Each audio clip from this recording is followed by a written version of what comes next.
Seja muito bem-vindo ao GC Podcast. Esse podcast nasceu exatamente para levar a palavra de Deus mais longe. E hoje, no primeiro episódio, eu tenho a honra de receber ela, que é minha líder, minha discipuladora, mulher de Deus, pregadora do Evangelho, que literalmente está praticando a grande comissão, Jennifer Costa.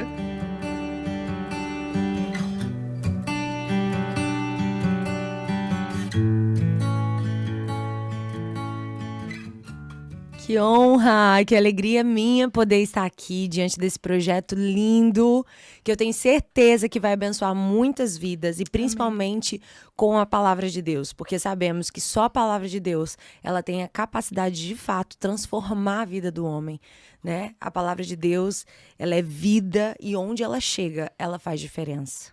Amém. A ideia é exatamente essa, que muitas pessoas sejam alcançadas por palavras, por testemunhos e que a gente realmente possa praticar a grande comissão. Amém. Amiga, eu não tenho como começar diferente. Vou pedir, eu sei que a sua história você já contou em alguns testemunhos que você deu, que muita gente já conhece, mas eu queria que você apresentasse quem é a Jennifer, e não só a Jennifer pessoa, mas contando o seu testemunho de fé, a sua caminhada cristã. Conta pra gente quem é a Jenny. Então, a Jenny é uma ser humana normal, como qualquer outro, cheia de inseguranças, medos, tropeços na minha história. E eu acho que uma das coisas que marca a minha fé, a minha caminhada de fé, foi experimentar de fato da graça de Deus. Então, eu experimentei da graça de Deus desde a minha infância, do favor dele até hoje. Então, a Jennifer, ela é muito espiritual. Não, não sou. A Jennifer é muito crente. Não, não sou. A Jennifer é muito santa. Não, não sou. Na verdade, como diz Paulo, né? Eu sou o pior dos pecadores. E quando eu entendo isso, eu vivo uma vida realmente na dependência, entendendo que se não for a graça e a misericórdia de Deus na minha vida, eu não estaria aqui. E eu tenho plena consciência disso. Eu não estaria vivendo um terço de tudo que eu vivo hoje se não fosse a graça do Senhor. Então, eu vi a mão de Deus durante toda a minha vida, desde a minha infância. Eu tive uma experiência com Deus, logo criança, que foi minha primeira experiência com Deus, que marcou minha vida, que foi a minha ida para os Estados Unidos, que eu morei lá 1 ano e 7 meses. E de uma família simples, meu pai sem condição, a gente morando em Bangu, aqui no Rio de Janeiro. E eu me lembro que um dia eu acordei e falei, mãe, eu quero muito ir pra Disney, quero muito ter Barbies. Minha mãe poderia ter matado o meu sonho ali, né? Ela poderia ter dito, minha filha, esquece, seu pai não tem condição não. Minha filha, vai pedir outra coisa pra Deus. Não. Minha mãe, ela foi boca de Deus na minha vida. Então aqui eu aprendo. Exatamente. Eu não sou mãe ainda. Mas eu aprendo como uma mãe, ela pode, de fato, ser boca de Deus e destravar para que o teu filho viva, de fato, uma experiência com Deus. E aí ela falou assim, ora Deus pode fazer. Ela creu. E aí eu me lembro que eu fui para a sala, olhei para o céu, subi no sofá, olhei para o céu, que tem uma janela, e falei, Deus, quero muito ir para Disney, quero muito ter Barbies. E 3 meses depois, meu pai foi transferido, que meu pai é militar. Eu nunca vi isso na história do militarismo, da marinha, você ir levar toda a sua família para morar nos Estados Unidos. E morar quase 2 anos, que foi que eu morei. E morei aonde? Em Orlando. Então, Deus é fiel. Eu morei... Perdão, em Orlando não, eu morei na Flórida. Então, que é na Pensacola, que é onde fica Orlando também. Então, era assim, era uma distância, era muito perto. E a gente foi várias vezes pra Disney. Então, essa foi a minha primeira experiência com Deus. Meu primeiro contato de entender, nossa, eu falei com Deus e Deus me ouviu, Deus me responde. E a partir daí, eu cresci no Evangelho, né, na palavra de Deus, nasci num lar cristão, mas passei por dores no meio desse caminho, né, que eu conto um pouquinho da minha experiência, do meu testemunho, mas apesar dessas dores, Deus, ele sempre foi me cercando, e eu vejo isso, o amor do Senhor nos persegue. Ele vai nos perseguindo de maneira que nos leve ao lugar de propósito que ele tem para a nossa vida. E aos meus 13 anos eu também tive uma outra experiência com Deus, que eu estava vivendo uma fase de rebeldia, né? O adolescente, às vezes, ele passa por essa fase, e eu estava meio revoltada, e tinha motivos para estar revoltada de fato. Mas um dia meu pai me colocou de castigo, eu tinha aprontado muito na escola, eu era muito bagunceira, eu batia nas pessoas. Nossa, eu era braba, E eu tava muito revoltada nessa época. E eu me lembro que meu pai me colocou de castigo, porque eu tinha levado todos os jovens da minha igreja para uma feira de ciências que tinha balada. E eu levei todos os jovens da igreja pra balada. Uma balada de escola, então era super tranquilo. Mas, como crente, eu não era pra estar ali, né? E aí, meu pai me colocou de castigo, o pastor afastou todos os jovens, foi uma coisa. Mas nesse cenário terrível, eu tive uma experiência com Deus. E a minha experiência com Deus foi no meu quarto, quando meu pai me colocou de castigo. E ali, eu me lembro que eu tava revoltada. Eu falei, Deus, o Senhor não me ama, o Senhor não tá nem aí pra mim, pode sumir da minha vida, eu não quero nada com o Senhor. E aí comecei a falar com palavras duras, e aquilo foi ferindo a minha alma. E quanto mais você tenta agredir a Deus, é você que está sendo agredido. E ali eu senti o abraço de Deus. Porque até então eu tinha sempre ouvido falar de um Deus que ele vai te punir, o Deus que vai te corrigir, o fogo vai descer, a justiça dele, o juízo dele. Mas eu nunca tinha ouvido de fato, de antes de Deus, eu nunca tinha ouvido falar de um Deus que pega no colo. Nunca. Né? Então eu era criada num contexto extremamente... às vezes até religioso demais. Então, eu nunca tinha ouvido falar. E ali eu senti um abraço, eu levantei a minha cabeça, eu estava chorando, eu achei que minha mãe tivesse entrado no quarto e ela estivesse me abraçando. E o abraço foi tão real, e ali eu entendi que era Deus. E na mesma hora, o Senhor falou ao meu coração, ele falou comigo, Jennifer, eu te amo, da maneira que você é. Ame a minha palavra. Ame a minha palavra. E ali começou a minha relação com a palavra. Ali começou a minha relação com Deus. E entender que essa caminhada com Deus, ela só pode ser pavimentada através da palavra dele. Não tem como. Porque você vai ver muitas pessoas que estão hoje na igreja. Olha, daqui 10 anos. Muitos que hoje estão na igreja não vão estar daqui 10 anos. Elas vão sair. E aí, se você perguntar por quê, é porque elas não tinham uma vida na palavra. Não é só pautada, é uma vida que ama a palavra, que estuda a palavra, que busca ter uma vida devocional, de verdade. Porque quem sustenta a nossa caminhada com Deus é o nosso devocional, é a nossa busca dentro de casa. Muita gente pensa que eu vou pro culto e o culto vai se estender para minha casa. Não, é o contrário. O meu culto dentro de casa, ele vai dar continuidade no culto da igreja. Até mesmo porque o culto, e eu aprendi isso com você, é prestar culto a Deus. Não é você ir lá para receber. Você pode receber, mas o primeiro papel do culto é você prestar entrega. o culto a Deus. Se você não tem o que entregar, não tem culto. Uhum. Eu aprendi isso, eu não sei nem se você lembra disso, mas quando eu comecei na sua célula, eu lembro que acho que primeira ou segunda célula, você falou exatamente sobre isso. Mas é isso mesmo. E às vezes, quando a gente fica nesse lugar de receber, a pregação foi boa, o louvor foi bom. Mas não é sobre você receber, é sobre você entregar. E aí, quando a gente vai nesse coração, com esse coração, mesmo que a pregação seja boa, o louvor não seja bom, você entregou o seu culto, você entregou a sua adoração, né? Porque é isso que de fato importa. E isso faz com que a gente permaneça. E assim eu tive a minha primeira experiência com Deus, aquilo contagiou todo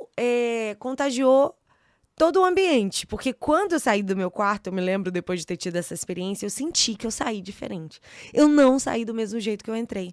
E toda vez que você tem um encontro genuíno com Deus, ele te entrega algo.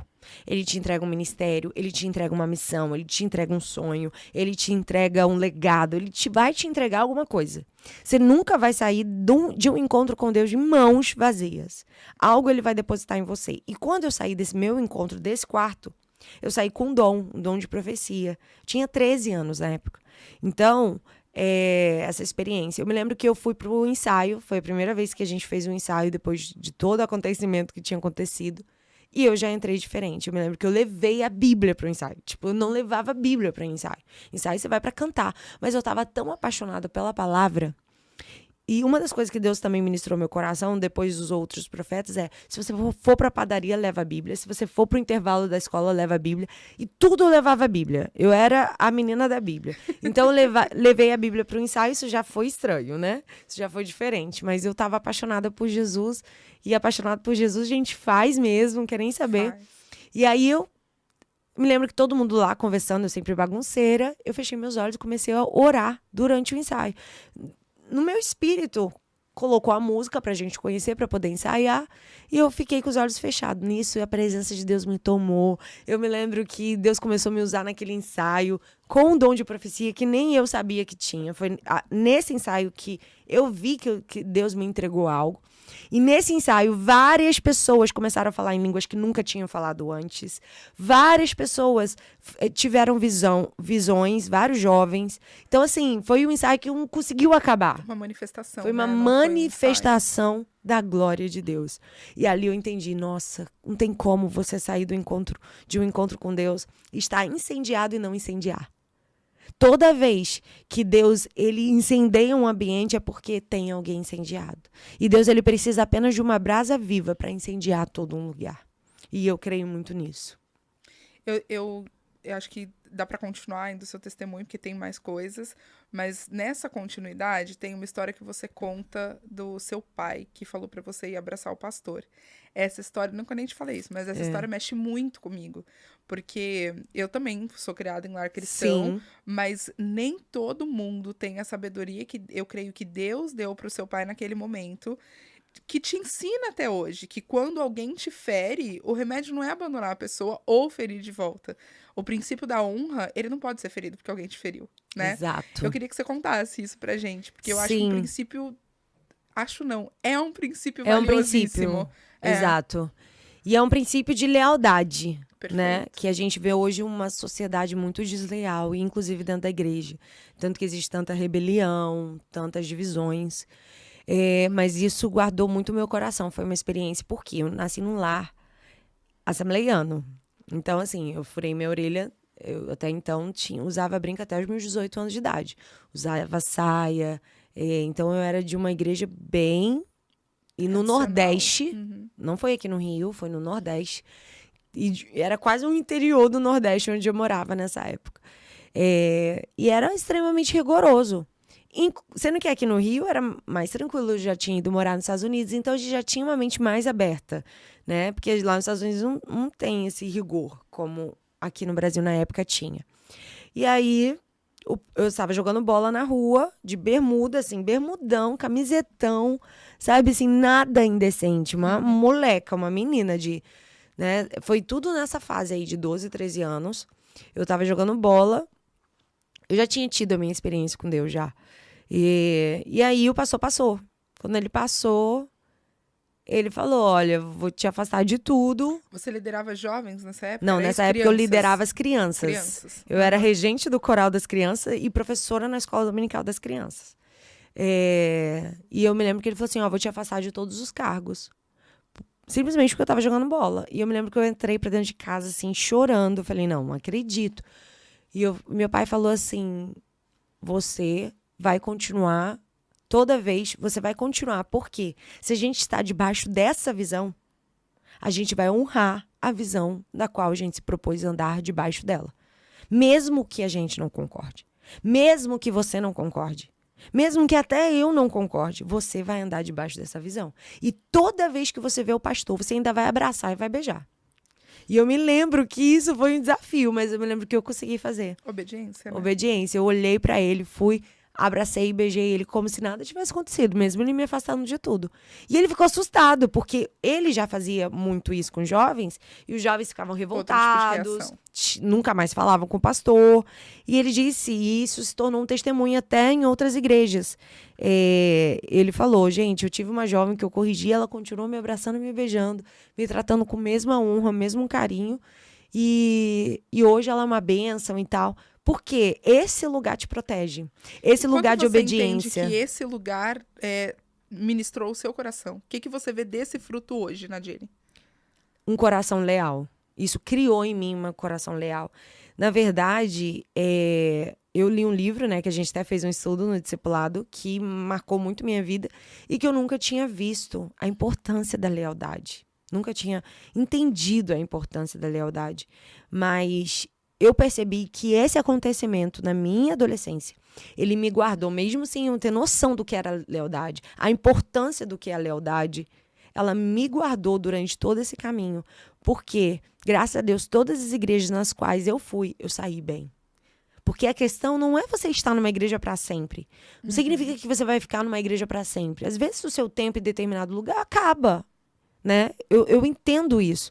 Sendo que você não precisa sair na falsidade, você não precisa sair na rebelião, você não precisa sair falando mal do seu pastor, você não precisa sair fazendo fofoca. Você não precisa, não é desse jeito. A Bíblia diz que a gente tem que aprender a entrar e sair dos lugares, né? Ele vai guardar a nossa entrada e a nossa saída. Então, eu tenho que saber entrar e saber sair. E tem muita gente... O brasileiro é um povo muito romântico.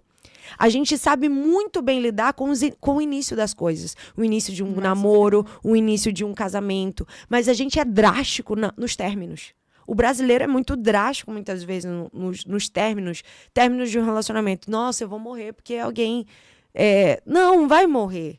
Então, a gente precisa... porque eu saí de um ministério, eu tenho que sair falando mal. Não precisa falar mal. Então, a gente precisa... além de não precisar, inclusive, né? Você não deve. Não deve. É isso. Ore por eles. Eu lembro que foi, inclusive, na nossa igreja. Eu não lembro quem foi o pregador que foi ministrar, mas contou a experiência de alguém da igreja dele que sempre falava mal da igreja. E um dia ela levantou pra ir embora, porque ela não estava concordando com a pregação. Não sei se você estava nesse dia. E Deus falou pra ela: não fale mal da minha noiva. Pode estar manchada, mas é a minha noiva e sou eu quem corrige. Nossa, é bem isso mesmo. Então, na igreja você vai ver muita coisa que você não concorda. E isso que acho que guardou meu coração, porque não tem como, gente. A gente tá todo mundo dentro da arca, né? Então tem vários animais, vários tipos de pessoas, né? Igual a Arca de Noé. A gente tá indo pro céu, então a gente tá dentro da arca. Então vai ter girafa, vai ter chimpanzé, vai ter... Os bichos estão todos ali. Imagina. Então tá um do lado do outro, vendo o outro... né, com as suas necessidades, com as suas lutas. Né? Então, vai ter problema. Mas a questão é, se eu tô com o meu coração guardado em Deus... com esse coração, com esse princípio de honra, Deus me protege. De quê? Eu não concordei, agora eu vou... Porque eu sempre falo, né, que tem alguns caminhos para deslealdade. Quando você não concorda com alguma coisa, você está sendo desleal, ou quando você é corrigido. No meu caso, eram os dois, porque eu fui corrigida por ele e não concordava de ser afastada dos cargos que eu estava jogando bola. Tipo assim, não concordava com isso. Mas eu poderia utilizar essas brechas para ser desleal, né? A gente estudou Joabe, a gente estudou vários... Lúcifer foi desleal. Então, várias pessoas na Bíblia foram desleais. Absalão. Por quê? Não concordaram e foram corrigidos, às vezes, em alguma coisa. E a gente não suporta. E eu vi que durante a minha trajetória até aqui, acredite, eu já fui muito corrigida, já teve muita coisa que eu não concordei. Mas eu prossegui, porque eu não tenho que olhar para o homem. E sabe por que a gente vê uma igreja tão desigrejada, né, na atualidade? Exatamente por isso, porque as pessoas dizem, não é para olhar para o homem, mas eu não consigo.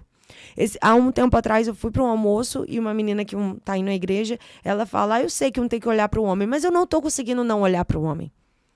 É um desafio hoje que as pessoas encontram de fato. Não só hoje, né? Eu posso falar desde que eu sou pequena, assim. Eu lembro que já era isso. Mas eu acho que a pandemia aumentou isso. Pode então, ser, aumentou o fato mais, né? Vou ficar em casa. Não concordo mesmo com a igreja. Existem outras maneiras hoje.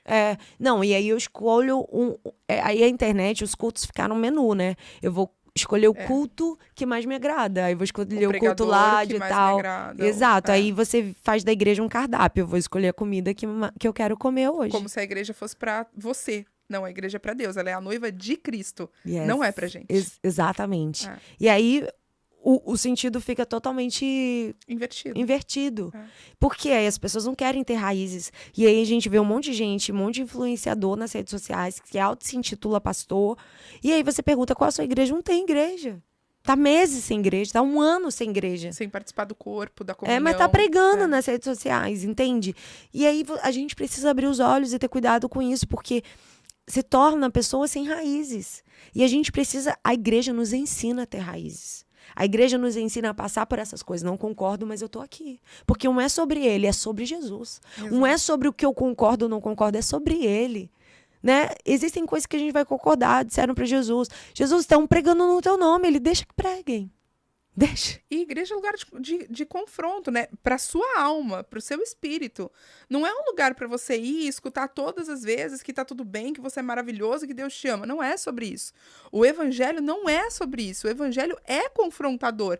Porque é exatamente, você começou falando isso, né? É você olhar pra você mesmo, entender a sua posição de pecador e que você é dependente da graça e da misericórdia, porque tem que ter as duas juntas ainda, né? A graça não e a dá uma só, misericórdia não. para que você sobreviva, Sim. né? E para que você realmente possa um dia chegar na estatura de varão perfeito, como a Bíblia Sim. fala, e encontrar com Cristo, né? Sim, sim, exatamente. E nessa trajetória, algo que veio ao meu coração e que eu acho importante a gente falar é porque muita gente, né? Eu vejo nas redes sociais tacadores de pedra.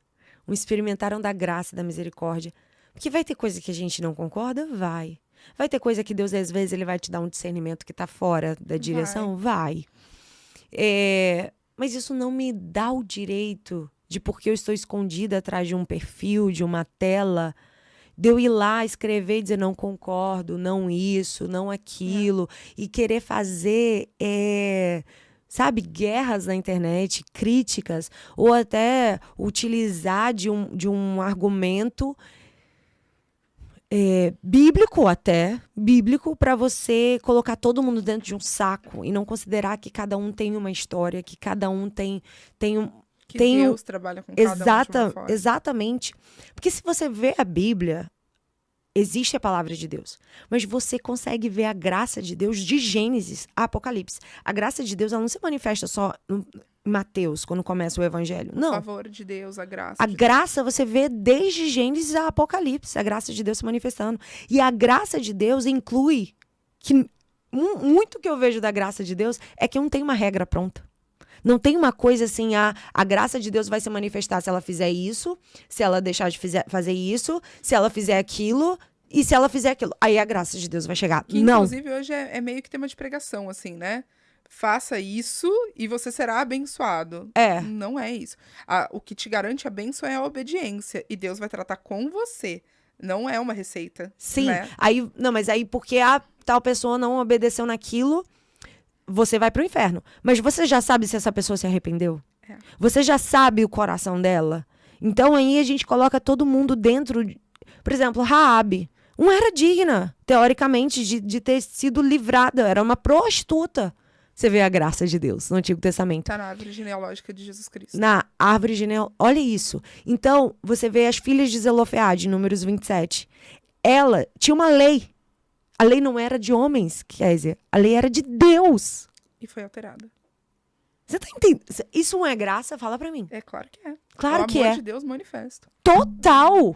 Ele não poderia já, na sua onisciência, dizer, vai ter as filhas dela, eu já vou fazer uma lei que inclua elas. Sendo que Deus, ele permitiu para que isso acontecesse, para que a gente aprendesse a desfrutar de um Deus que é um Deus de graça. É um Deus que olha para as nossas necessidades. É um Deus que olha para você além de uma lei. E é um Deus que escolhe te incluir nos planos dele, né? Exato. Antes de vir para cá, eu estava lendo Gênesis. Eu assisti uma pregação e fui ler Gênesis. E... ali em Gênesis 3, quando Deus... 3 não, 4. Quando Deus cria o homem, ele criou os animais e ele não deu nome. Quando ele cria o homem, ele fala, agora o homem vai definir como as coisas vão se chamar. Ele é Deus, ele é soberano, ele tinha criado, mas desde a criação, ele chama o homem para participar dos planos. Exatamente, ele chama. E isso é lindo, porque eu vejo também muita gente utilizando das redes sociais para querer imputar culpa sobre pessoas. Sua vida não deu certo nisso, então você tem que... Sabe? E eu já me senti oprimida por alguns perfis assim. Levar seu irmão pra tribuna, né? Isso. Você vira o juiz, ele vira o réu e você leva seu irmão pra tribuna. Se você aconteceu isso, é porque você está assim. E aí, gente, peraí. E a graça de Deus? E peraí. E o meu arrependimento? Peraí. E será que eu não posso recomeçar? É tanto que eu recebo muitas mulheres com dificuldade de recomeçar. Até mesmo pela questão do divórcio. Porque eu já recebi várias mulheres, Kézia, dizendo assim no meu Instagram, meu pastor disse que quem tá em divórcio tá em pecado. Tá em pecado para sempre, não existe arrependimento, e aí aquela pessoa que não pode mais recomeçar vai pro inferno. Não, você está sentenciada, você vai pro inferno, não tem arrependimento de pecado, não tem arrependimento do seu tempo de ignorância. Tem gente que muitas vezes não tinha nem experiência com Deus, não conhecia Deus, entende? E aí você coloca um rótulo, ó, você tá indo pro inferno. Por isso que eu amo que a Bíblia diz que no céu a gente vai ter surpresas. Sabe? Que a Bíblia diz, olha, vão vir muitos que vão dizer, eu preguei, eu expulsei demônio, eu fiz isso e aquilo, e o Senhor vai dizer, desculpa, mas eu não te conheço. Mas aqueles improváveis, aqueles que talvez foram rotulados, não, esse aqui vai pro inferno, esse daqui não sei o quê. Talvez eles estejam lá. Estejam lá. Então, isso revela a graça de Deus. Então, muitas mulheres vivem com julgo, eu não posso recomeçar. Você pode, se houver arrependimento. Você pode, se houver quebrantamento. E isso, Késia, ninguém vai poder medir. Ninguém vai poder ter uma régua para dizer, nossa, ela se arrependeu de verdade. Nossa, ela se quebrantou de verdade. Nenhum homem vai ter essa capacidade. Mas Deus, ele sabe quem se arrependeu. E por isso que você vê muitas pessoas que um dia viveram ruínas se reconstruindo. Porque Deus, ele viu o quebrantamento. Deus, ele viu o arrependimento. É tanto que ele pegou uma mulher adúltera, quando ele podia descer o sermão, ele liberou ela e deu a ela uma nova chance. Por quê? Porque talvez ele viu nela um genuíno quebrantamento. Eu queria falar exatamente desses dois pontos com você, né? A Jenny tem um ministério que é o Geração Reborn, que é um ministério realmente de mulheres reconstruídas, né? E eu queria que você trouxesse um pouquinho desses dois paralelos. Assim, a primeira pergunta que eu queria te fazer a gente vive numa sociedade com tantas coisas invertidas e cada vez pior, né? Tantas coisas ali contra o que a palavra de Deus fala. E você tem um ministério para mulheres. Eu queria que você falasse um pouco do papel da mulher na sociedade, em todos os... pode ser trabalhando, mãe, esposa, eu sei que você ainda não é mãe, mas a gente está falando segundo a Bíblia. Qual é o papel da mulher na sociedade segundo a Bíblia? E aí, vou emendar, porque eu sei que já vai juntar as duas coisas. Sim. Eu sempre que eu vou estudar os livros bíblicos, eu gosto de entender quem escreveu o livro e qual era a mensagem central que aquele pregador carregava. Porque aquilo me fala da visão que ele tem para as escrituras. Então, conectando com isso, porque o seu ministério é um ministério predominantemente feito para mulheres, Sim. Qual é a mensagem central que o ministério da Jennifer carrega? Eu sei. Mas eu queria que você colocasse isso e falasse do papel da mulher na sociedade. Então, a mensagem central hoje do Geração Reborn, que é esse movimento de mulheres, ele não nasceu dos meus acertos. Ele não nasceu das minhas habilidades. Ele não nasceu das minhas capacidades. Ele nasceu da minha dor. E se tem uma mensagem central, é a reconstrução. Se hoje eu tenho uma mensagem que lateja no meu coração a ser pregada, é o poder de mulheres quebradas. Elas possuem um poder que outras mulheres, talvez que ainda não foi quebrada, não sabe. Ela carrega uma força. Amiga, sua pregação de Eva... É, né? Exatamente. Porque são mulheres que pode sim se reconstruir. A gente, por exemplo, olha para Eva e diz, Eva, não, eu não quero ser do time de Eva. Eva, eu sinto dor hoje no parto por causa dela. Eva é o motivo de todas as dores. O pecado entrou no mundo. Entrou no mundo. Coitada da Eva, né? Sendo que a gente tem muito de Eva em nós somos quebradas. Quantas vezes a gente quer fazer algo, a gente não faz. Quantas vezes a gente fala, nossa, eu vou seguir esse caminho. Quando você vê, você já tá indo pro outro. E gente, sabe? É sobre esse evangelho. E foi no ventre dela que Deus escolheu gerar quem pisa na cabeça da serpente. Exato. Não, sobre ela ele já estabeleceu uma promessa de reconstrução. Amiga, e se você parar para pensar, a reconstrução está na Bíblia constantemente. O tempo todo. Adão e Eva estavam na construção lá. Construindo, deu ruim. Deu ruim. Foi reconstruído na cruz. A cruz é um lugar de reconstrução. A cruz é um lugar de novo nascimento. A cruz é um lugar de recomeço. Adão e Eva, eles foram de fatos reconstruídos na cruz. Então, é a cruz que nos reconstrói. É Jesus ter enviado seu Filho ao mundo. É o plano da salvação, plano da rendição, da redenção. Então, a gente precisa entender a importância dessa mensagem.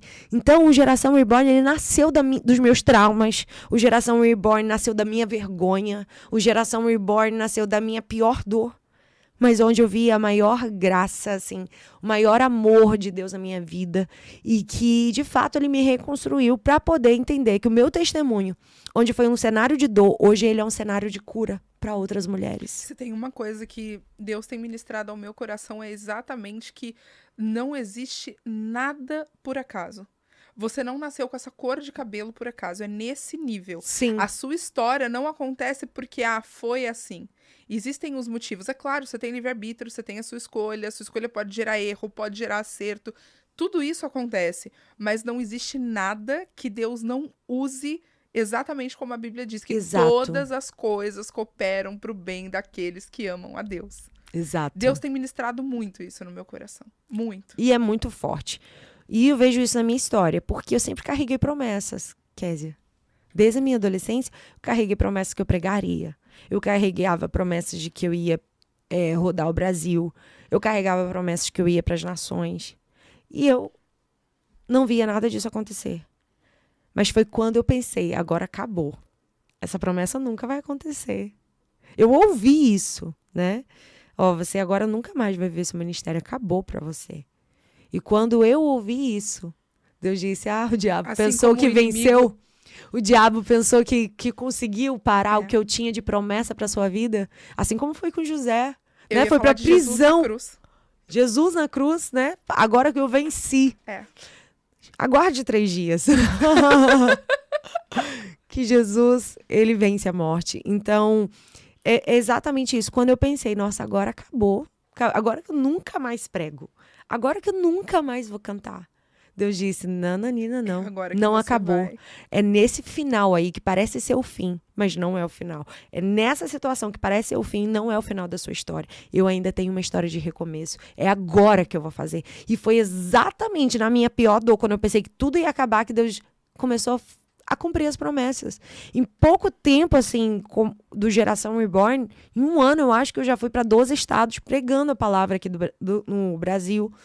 Tô indo, né? Agora recebi o Covid, tô indo para os Estados Unidos. Então, assim, as promessas estão se cumprindo. Mas não foi quando eu pensei que ia se cumprir. Foi exatamente quando eu pensei, não vai se cumprir mais. Ele fez.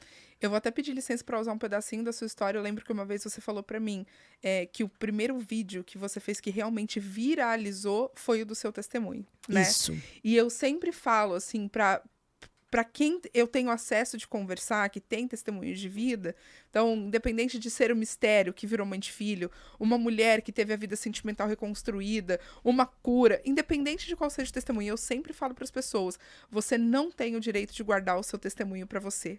Porque Verdade. Deus não faz o seu testemunho, eu falei de Ana uma vez com você, né? Sim. Deus não faz o seu testemunho para você guardar ou para te agradar. Testemunhos não são feitos para isso. Sim. Testemunhos são feitos para você edificar a fé, para você levar a palavra com autoridade exatamente na área ali que você foi provada e que você foi aprovada. Então, você que está assistindo a gente, não guarde o seu testemunho, não tenha medo de expor de onde Deus te tirou e aonde Deus te colocou, porque existe um exército, literalmente, de mulheres sendo levantadas, porque, por exemplo, a Jennifer um dia resolveu abrir a vida dela e que da não foi vergonha fácil. Vir dupla honra. E exatamente levantar aí um ministério de mulheres que falou, se ela foi reconstruída, eu também posso ser.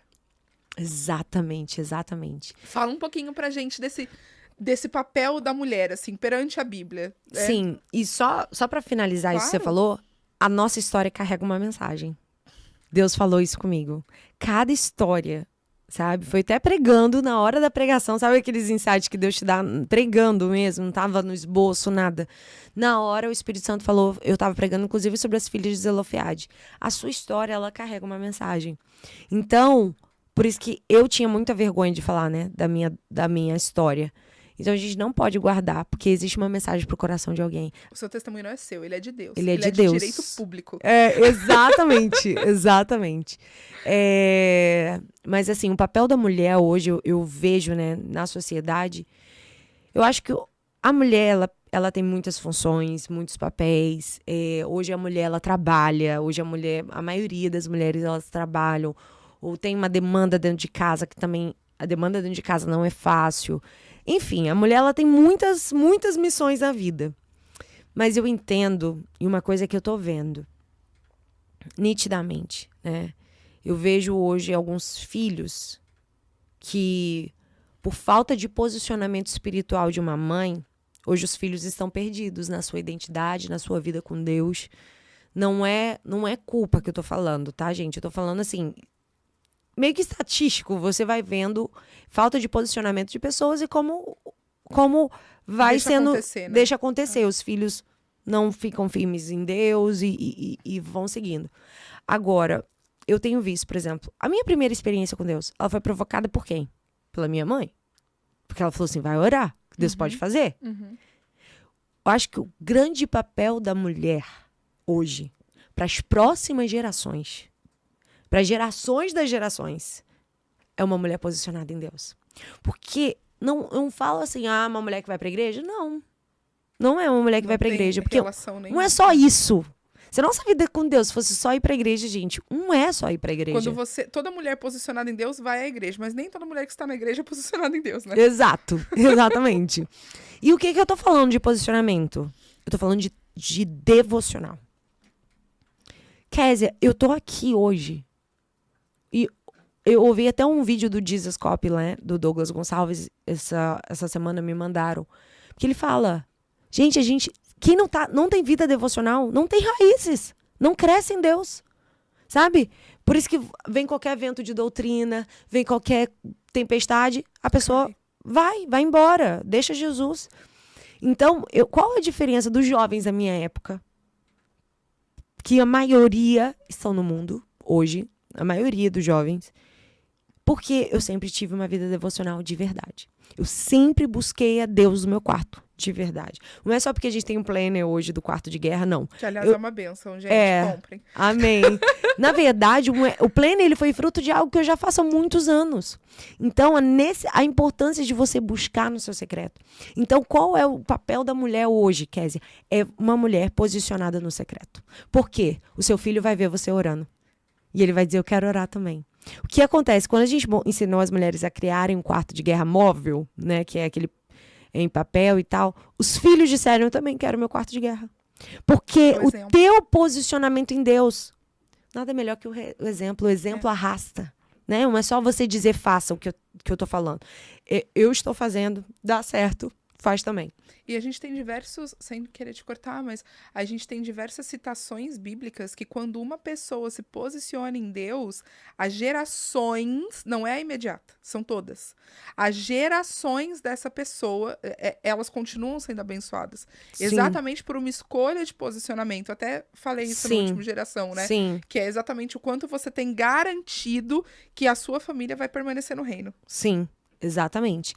Então, eu acho que o grande segredo, porque a mulher que edifica a casa, a mulher que edifica o lar, quer edificar, você pode fazer muitas coisas para edificar a sua casa. Você pode... A Bíblia mostra que a mulher, sabe, ela é empreendedora, ela... Provérbios 31. Ela provê as necessidades do filho, do marido, né? Então, sendo que a Bíblia termina dizendo, vã é beleza, vã é formosura. Mas a mulher que teme ao Senhor. O que é esse temer? É ir à igreja só? Não. Esse temer é só ser esposa de pastor? Não. Esse temer é só ter um cargo de liderança na igreja? Não. É uma mulher que ama Jesus de forma genuína. Que respeita, que guarda o mandamento. Que guarda, entende? E que vive à altura dessa palavra. E aí sim, os seus filhos verão essa mulher e vão desejar amar esse Deus, vão desejar conhecer esse Deus. E aí sim, você vai estar criando filhos, né? Filhos que vão fazer diferença nesse mundo. Filhos que vão amar Jesus, porque eles vão ver o seu amor por Jesus.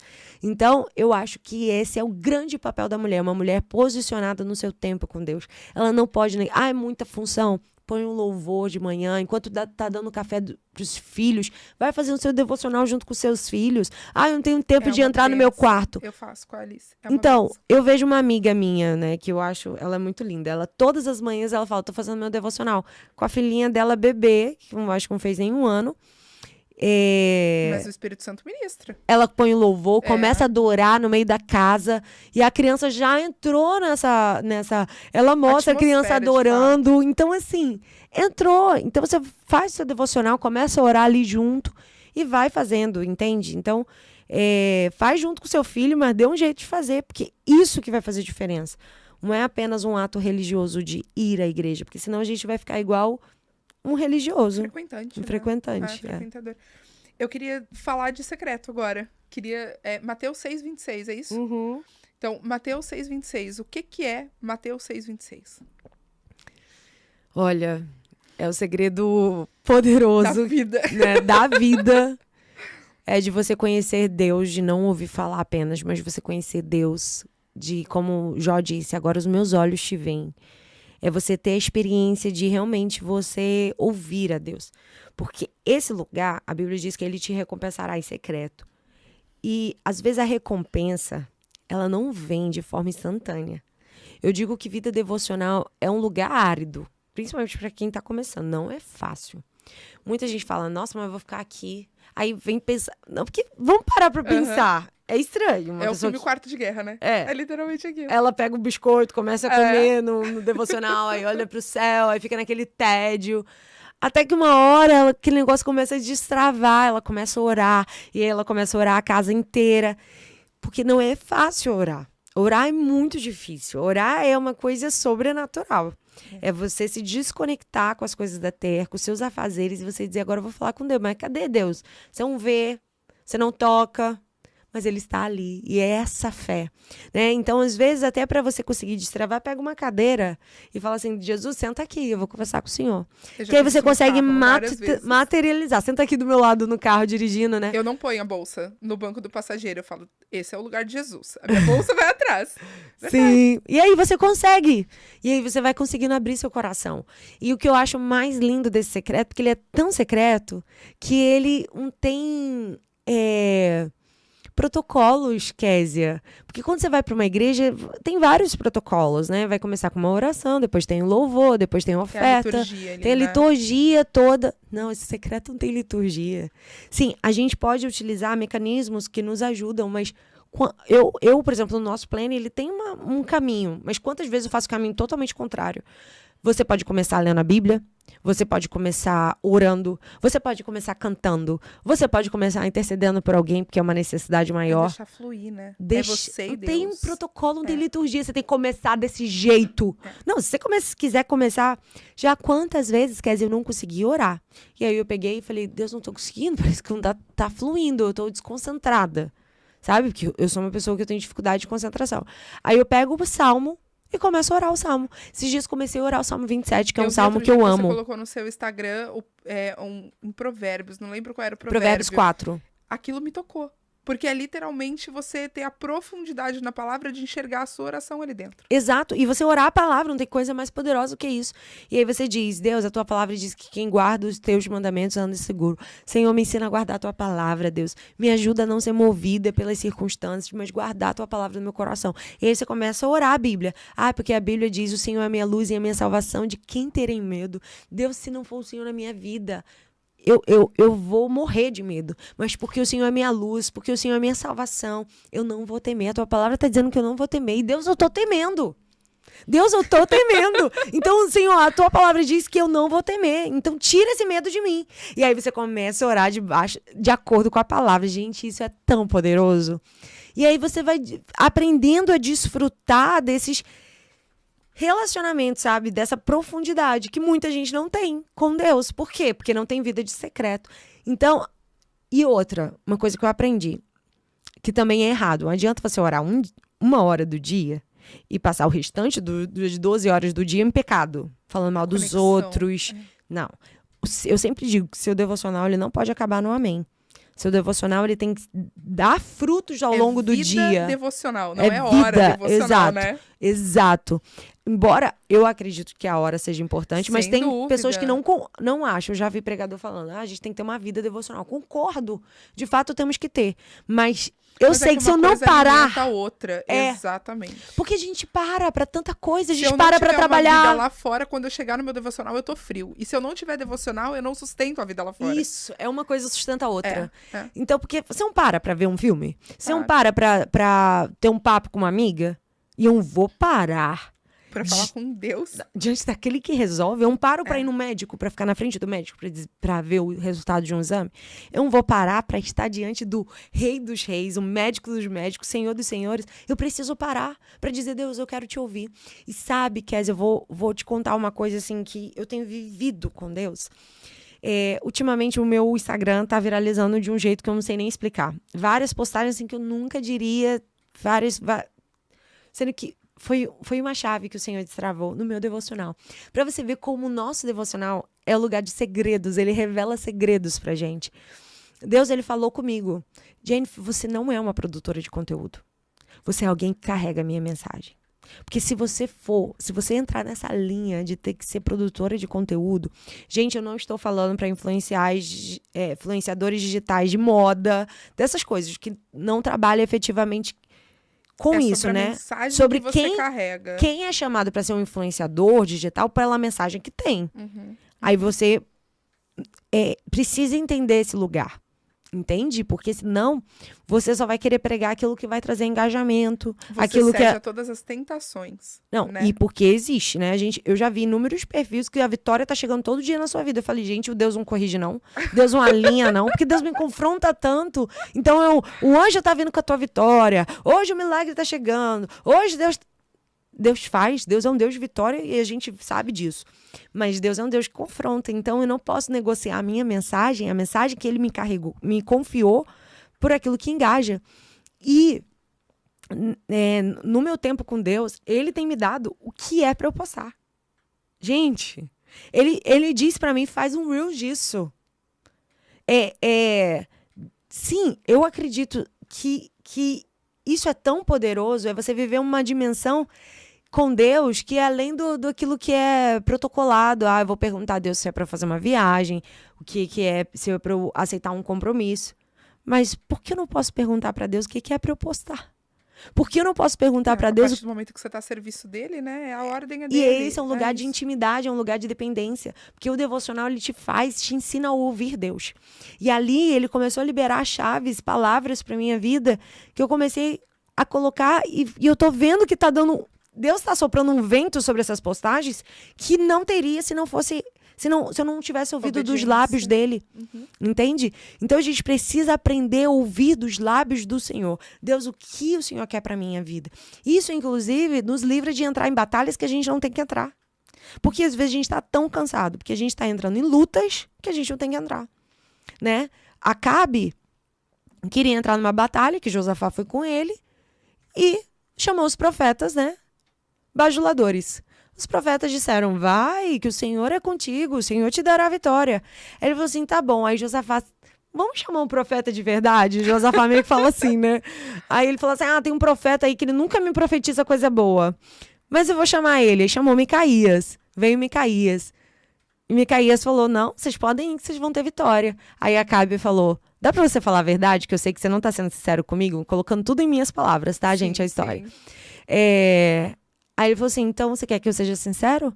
Você vai morrer nessa guerra, vai acontecer isso. É isso que Deus... Nossa, Deus nunca te dá uma palavra de bênção pra mim, Ele só me dá palavra de correção. E Micaías foi. O que eles fizeram? Entraram na guerra. Ouviram os profetas bajuladores. Não um profeta de Deus. Não um profeta que confronta, mas que tem a palavra. E aí o que ele fez? Eles entraram, Acabe morreu. Josafá teve que sair corrido, fugido, desesperado, porque entrou numa batalha que Deus disse para não entrar.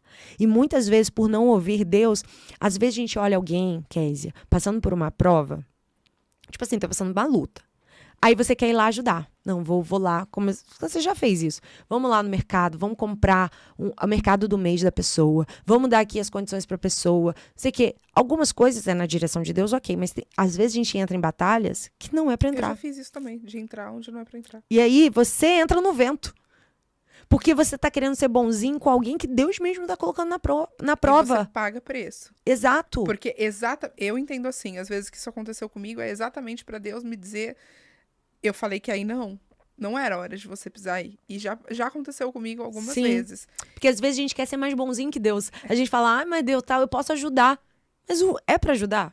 É agora que você vai ajudar? Deixa que eu tô tratando o vaso. Deixa que eu tô tratando a pessoa. Então, isso é muito sério. Por exemplo, eu fiz uma postagem sobre isso e uma amiga nossa, a Lili, veio conversar comigo e falou: Jennifer, eu já fiz isso. Eu financiei um carro. Comprei um carro para ajudar uma pessoa que disse que precisava só de um carro para trabalhar, que isso ia ajudá-la financeiramente. Eu fui lá, usei meu nome, financiei o carro para a pessoa. 4 meses depois, a pessoa me mandou uma mensagem, me ligou dizendo que não tinha conseguido pagar as parcelas do financiamento. Tava com o nome sujo. Ou seja, ela teve que assumir o carro, um carro que ela não queria ter comprado, um carro caro, que era assim, um carro que ela não tinha necessidade de ter comprado. E ela disse que teve que refinanciar esse carro 4 vezes. Diz que ela levou esse problema por anos até conseguir vender o carro. Assim, o carro não prosperava. O carro, depois deu problema, entrou num vento querendo ajudar alguém que não era para ter entrado, né? Mas com certeza foi tratada. E aí sim, mas ela aprendeu a escutar a direção do Espírito de Deus. Por isso que a gente, às vezes, precisa perguntar a Deus até quando é para ajudar a pessoa. A gente precisa perguntar, Deus, é para eu ajudar essa pessoa? É para eu entrar nisso? Eu diversas vezes, eu entendo, escuto, enfim, vem de dentro, né? Então, eu escuto, eu entendo nitidamente Deus me falar. Aí não, essa pessoa não, esse momento não. Diversas vezes. Eu já negligenciei isso. Eu falei, não. É coisa da minha cabeça. É coisa da minha cabeça. E essas vezes que, digamos assim, a fonte secou, no sentido de ter um aprendizado com Deus, foram as vezes que eu negligenciei. Mas que eu sabia que era Deus me falando. Sim, exatamente. Então, você vê, né, como isso é poderoso. Então, o meu tempo devocional, ele me ensina, assim, ensina coisas óbvias. Por exemplo, no meu tempo devocional, passei o final de semana na casa de uma pessoa. Eu sou muito distraída e às vezes desligada. Quem me conhece na intimidade sabe. E às vezes não faço coisas por mal, é porque eu sou distraída mesmo e desligada com algumas coisas. Passei o final de semana na casa da pessoa, voltei pro Rio, não mandei uma mensagem agradecendo, quer dizer, a pessoa. No meu devocional, Deus falou comigo. Manda uma mensagem pra pessoa e agradece. Gente, Deus ensina a gente até a ser educado. Ele ensina. Ele ensina você como se posicionar em lugares que você diz, nossa, eu nunca imaginei estar aqui. Mas ele sabia como aquela pessoa ia receber isso. E Exato. o testemunho que isso levou para aquela pessoa. Exato. E é uma mensagem de gratidão. Obrigada por ter me recebido esses dias na sua casa. Então eu digo que o nosso devocional nos ensina assim, coisas que você fala, nossa, Deus não vai se importar com isso. Ele se importa. Ele vai te ensinar a ser educada. Ele vai te ensinar tudo. Como entrar, como sair. E eu vi isso na minha vida. Muitos lugares que eu entrei, que eu falei assim, nossa, eu nunca entraria nesse lugar. E Deus me dando sabedoria para me comportar bem. Sendo que, nossa, eu sou moradora de Bangu, nunca entrei aqui nesses lugares. E Deus falando assim, porque eu te ensino. Eu te ensino como você se comportar. E Ele ensina mesmo. Eu tava falando hoje, eu vou já pro jogo rápido, mas eu tava falando hoje pro Diogo, antes de chegar aqui, lendo Gênesis, que eu citei, né, que eu tava. E eu falei pra ele, como a Bíblia se confirma e como literalmente, quando você mergulha na palavra, você começa a ver os detalhes, né? Eu te fiz a pergunta, por exemplo, do papel da mulher, hoje em dia. E a Bíblia fala diversas coisas sobre o papel da mulher, né? Sim. Mas um que a Bíblia confirma como um todo é exatamente a questão da submissão, que é interpretado erradíssimo. Estar sob a mesma missão é a submissão, não é não ter voz, não tem a ver com isso, né? E lá em Gênesis, quando Deus cria a mulher, ele já fala que vou fazer para o homem uma auxiliadora que lhe corresponda. Ela já tem esse papel. Desde o seu nascimento. Eu estou sob a mesma missão de. E aí eu estava lendo exatamente essa parte da criação e Deus tira a mulher da costela do homem. Fui eu ler, você sabe que eu sou assim, né? Fui eu ler para que serve a costela. A costela serve para proteger órgãos vitais, então ela serve para manter a vida, é proteção e para fazer a estrutura do corpo. Uau. Olha de onde Deus tirou a mulher. Qual é a missão do homem? Que a Bíblia também confirma, a Bíblia inteira. A Bíblia fala que o homem tem que amar a sua esposa como Cristo amou a igreja. Ela já nasce do lugar que é de proteção de vida da mulher. E de estruturação para aquilo se manter firme. É uma completude. E simplesmente se você abrir a Bíblia, tá até aqui aberto, em Gênesis. Se você abrir a Bíblia e ler, talvez isso não salte aos seus olhos. Sim. Mas quando você começa de fato a buscar estudar, e a gastar tempo para entender, Deus vai te revelar. Exato. São segredos que Ele vai nos revelando, né? Então, é o secreto, né? É o secreto. a importância de ter esse secreto. E que coisa linda a gente ver, assim, essas revelações que Deus dá. Porque eu acho que se a gente passar todos os dias, todas as horas, todos os minutos da nossa vida estudando a palavra, não é suficiente. Para tudo que há de poderoso para a gente aprender aqui. Né? Ela se renova. Se renova. Vai saudar aos seus olhos coisas diferentes. Exatamente. Ontem eu tava estudando Lucas de noite. E aí eu vi... Eu adoro escrever, né? Pra mim o computador não funciona muito. Eu uso só por apoio, assim, neste momento de estudar a Bíblia. E aí eu vi que eu já tinha estudado um versículo que, assim, uma percepção totalmente diferente do que Deus falou comigo ontem. Sim. E aí eu anotei, ontem eu tava escrevendo mesmo, eu anotei, etc. Mas totalmente diferente. A Bíblia, ela se renova, né? Ela traz a mensagem nova. Se renova. E aí, falar em Bíblia, eu vou aproveitar pra começar esse jogo rápido e eu vou te pedir um versículo. Um versículo? Difícil escolher, né? Pra quem leva a palavra. Um versículo Mas o que eu amo muito é os que esperam no Senhor, renovarão as suas forças, subirão com asas como de águia, correrão, não se cansarão, caminharão, não se fadigarão. Esse pra mim é um versículo que marcou a minha adolescência, minha vida, minha espera e marca a minha vida até hoje. Um personagem bíblico. Uma pessoa da Bíblia. Mulher samaritana. Muito difíceis, né? Mulher samaritana. Quer falar por quê? Carregava 5 divórcios. E o 6º homem que ela estava não era dela. Uma mulher que nunca seria uma grande avivalista e uma missionária. Mas foi quem o Senhor escolheu para visitar Samaria, para ter um encontro com ela, de maneira que toda Samaria tivesse um encontro genuíno com Jesus.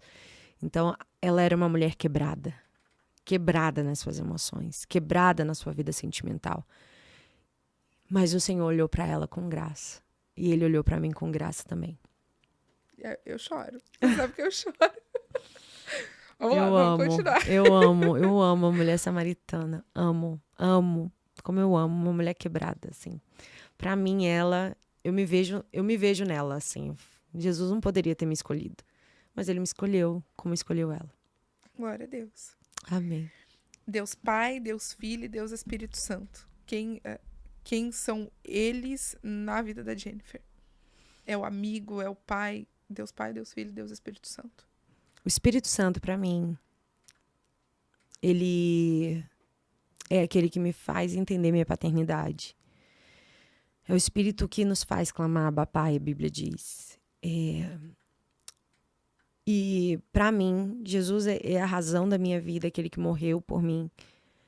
E o Pai, o Abba Pai, é aquele que me ensinou sobre a verdadeira paternidade. Não dá pra gente negligenciar nem o Espírito Santo, nem Jesus e nem o Pai. São os três que, de fato, são um. Mas eu acho que a gente precisa desfrutar, a gente desbrava muito quem é Jesus, desbrava muito, às vezes até do Pai, mas existe uma profundidade do Espírito, que é Ele que nos leva ao conhecimento de Cristo, é Ele que abre os nossos olhos, é o Espírito Santo que nos converte, não é por força nem por violência, mas é o meu Espírito, a Bíblia diz, é o meu Espírito. Então, eu tenho buscado conhecer mais do Espírito Santo, conhecer mais da pessoa dele. E eu sempre digo, né? Bom dia, Espírito Santo. Tem um livro famoso, conhecido, né? Que a gente sabe de Benny Hinn. Mas uma mulher que me marca, que para mim é uma referência, é Kathryn Kuhlman. E no livro Bom Dia, Espírito Santo, que é uma coisa que de tudo, eu não gravei nada. Só gravei isso. De todo o livro, eu só gravei isso, né? O livro a gente lê e tem uma parte que vai te marcar e vai te definir esse livro. Página 9, eu sei do que você vai falar. Me marcou também. Que Kathryn Kuhlman, ele foi para um evento, Kathryn Kuhlman começou a chorar. E dizer, não entristeça o Espírito Santo. Não entristeça o Espírito Santo. E ali ele começou, como assim? Quem é o Espírito Santo? E ali foi quando ele começou a entender quem era a pessoa do Espírito Santo. Ela não entristeça o Espírito Santo. E essa mulher, para mim, ela é uma referência. Uma mulher que andou com o Espírito Santo, que desfrutou da presença dele e de tanta sensibilidade, ela chorou. Ela parou tudo para chorar, porque ali naquele ambiente tinha algo ou alguma situação que estava entristecendo o Espírito Santo. E foi muito forte. Então, isso marcou minha vida. Então, eu tô desbravando, porque quando você anda com o Espírito Santo, você anda com Jesus, você anda com o Pai. Quando você anda com Jesus, você anda com o Espírito Santo, com o Pai. Mas eu acho que o Espírito Santo A gente precisa entender a importância de conhecê-lo um pouco mais. Ele que intercede por nós com gemidos inexprimíveis. Então, tem até um livro, né, que se diz O Deus Desconhecido. Né? A gente não fala muito, mas existe chaves poderosas e conhecimentos que vai nos ensinar até sobre a nossa paternidade, sobre a nossa filiação, que é só o Espírito Santo que nos faz entender que somos filhos de Deus. Amém. Se você tivesse que escolher uma mensagem para pregar, aí eu vou até te pedir para olhar para aquela câmera ali, uma mensagem para pregar, assim, a última mensagem da Jennifer, qual seria a palavra? O poder das mulheres quebradas. Seria isso, seria sobre a mulher samaritana. Essa é a mensagem da minha vida. De uma mulher que estava despedaçada, uma mulher que estava rejeitada pela sociedade, uma mulher que não atendia os protocolos, né, sociais da sociedade, das pessoas, mas que Jesus olhou para ela e falou assim, eu preciso passar por Samaria, eu preciso ir lá, eu preciso encontrar uma mulher que está sendo esquecida e abandonada no poço, mas que a sua alma está sedenta e que através da sede que eu vou saciar da alma dela, eu vou torná-la saciadora de sede. E através dessa mulher quebrada, ela passou a saciar a sede de muitas outras almas. Então, para mim, a mensagem é o poder de mulheres quebradas. Essa seria a última mensagem da minha vida, seria a mensagem da minha vida, porque o homem pode ter dito, acabou, mas se Deus não disse acabou, não acabou ainda. Os protocolos religiosos pode até dizer, você não mais, mas se o Senhor olhar para você e disser, é você que eu escolho, é você que eu quero usar, Ele vai fazer. Porque Deus ele não vai atender protocolos de homens. E outra, se eu estivesse aqui dependendo de reconhecimento de pessoas, eu nem estaria. Porque haverão pessoas que nunca vão reconhecer você. Mas o que importa é que se ele reconhece você, isso basta. Se ele depositou algo em você, isso basta. Nossa última, grande comissão. Grande O que comissão é a grande comissão? É não deixar o evangelho parar em nós. Aquilo que eu recebi de Deus não pode estagnar em nós. A gente vive um tempo de obesidade espiritual. Eu só consumo. Me torno uma consumidora da palavra. A palavra foi boa, aprendi isso, tá. Mas isso vai reverberar na vida de quem? O Senhor falou tanto comigo isso ontem de madrugada. Sim. O evangelho não pode parar em nós. Aquilo que eu recebo de Deus não pode parar em nós. Isso é uma chave do meu devocional. É tanto que no nosso plano tem a parte lá. Vou orar por quem e vou abençoar essa pessoa de que maneira? Orando, enviando uma mensagem. Não dá. Não dá para eu receber de Deus e aquilo ficar parado em mim. Eu preciso fazer parte da grande comissão. É entender que aquilo na qual eu me propus viver é maior do que eu. A mensagem é maior do que eu. Porque se você pensar, mas eu não tô pronta. Eu nunca vou levar a palavra. Você nunca vai estar. Esquece. Eu nem estaria aqui. Nunca vai estar pronto. Não. A mensagem é maior do que eu. A mensagem é maior do que a minha capacidade. Então, eu vou só me deixar usar. Eu só vou compartilhar. O que ele vai fazer, os frutos disso, é com ele que vai dar o crescimento. Mas a minha missão é não deixar parar em mim aquilo que eu recebi de Deus, mas sim compartilhar, mas sim manifestar isso na minha vida, através do meu testemunho, através da pregação da palavra, através de uma oração a alguém, às vezes até de um abraço. Isso é ser parte de uma grande comissão. Amiga, eu falei que era a última, mas eu vou fazer a última agora. Quero fazer mais uma. Uma oração que é constante na vida da Jennifer, algo que você sempre coloca diante de Deus nas suas orações. Eu quero ser aprovada por Ele. Porque não adianta nada ter o poder de Deus que eu estou falando, mas não ter a pureza de coração. Se tem algo que é constante no meu coração, na minha oração, cria em mim, ó Deus, um coração puro e renova dentro de mim um espírito inabalável. É aprender a ter um coração puro. Principalmente, um coração que é aprovado por Ele, uma vida que é aprovada por Ele. Porque não adianta nada você ter o aplauso das pessoas, o reconhecimento das pessoas, as pessoas baterem nas suas costas e dizer, nossa, pregação boa. Mas se Deus não te aprova, não aprova o jeito que você é nos bastidores, não aprova a maneira que você é com seu marido, não aprova o seu caráter, não aprova a sua postura quando ninguém tá te vendo. Porque tem gente que é uma bênção no púlpito, mas sai do púlpito, vai para os bastidores, é um péssimo marido, é uma péssima mãe, é uma péssima esposa. Não, eu quero ser aprovada por Ele. Eu não quero agradar apenas pessoas, eu quero agradar a Ele. Na verdade, eu não quero agradar pessoas, eu quero agradar a Ele. Ele é o foco do meu coração. Então, eu peço para Deus manter o meu coração puro. E eu não quero ser apenas usada, eu quero ser aprovada. Amém. Amém. Deixa o seu contato, fala do Planner, fala do Geração Reborn e aí a gente se despede. Então, Geração Reborn é um ministério, né, de mulheres e que você pode participar. Nós temos o grupo WhatsApp e Telegram, que a Kézia participa, tá lá sempre compartilhando a palavra, e que a gente envia áudio de segunda a quinta, por volta de 6 horas da manhã, compartilhando uma palavra, um áudio de 12 a 15 minutos, que você vai todos os dias receber aquela palavra para o seu devocional já. Olha aí que benção. E além disso, toda semana a gente trabalha com um tema específico para mulheres. Então, a gente vai trabalhar as necessidades, aquilo que o Espírito Santo nos direciona cada semana. Além disso, nós temos também o nosso Planner, que é o Planner Devocional Quarto de Guerra, que é uma ferramenta, principalmente para quem está começando, principalmente para quem não sabe fazer devocional, para te ajudar você a ter tempo de oração, leitura da palavra, lá tem estudo bíblico, lá tem ferramentas que, principalmente, para mim, um grande destravar do Planner é a constância. Ele te ajuda a ser constante. Então, quem tem dificuldade, quem ora um dia e passa um mês sem orar, ou ora uma semana, um dia sim, a outra semana não consegue, é uma ferramenta que vai te ajudar muito a você ser constante no seu tempo com Deus. Então, que possa te abençoar. Tem a nossa loja, né? www.geraçãoreborn.com.br. E é isso. Jennifer Costa no Instagram e no YouTube. Isso. Né, os canais. Sim. Pregações, palavras diárias. Então, isso. sigam também. Sim. E eu espero que vocês tenham gostado, que acima de tudo Deus tenha falado com você e que hoje tenha servido de um alerta para você entender que você não foi chamado para ser perfeito. Você foi chamado para ser obediente e disponível. Ative hoje a sua participação na grande comissão e não espere amanhã, porque Deus não faz nada por acaso e Ele conta com você nesse propósito.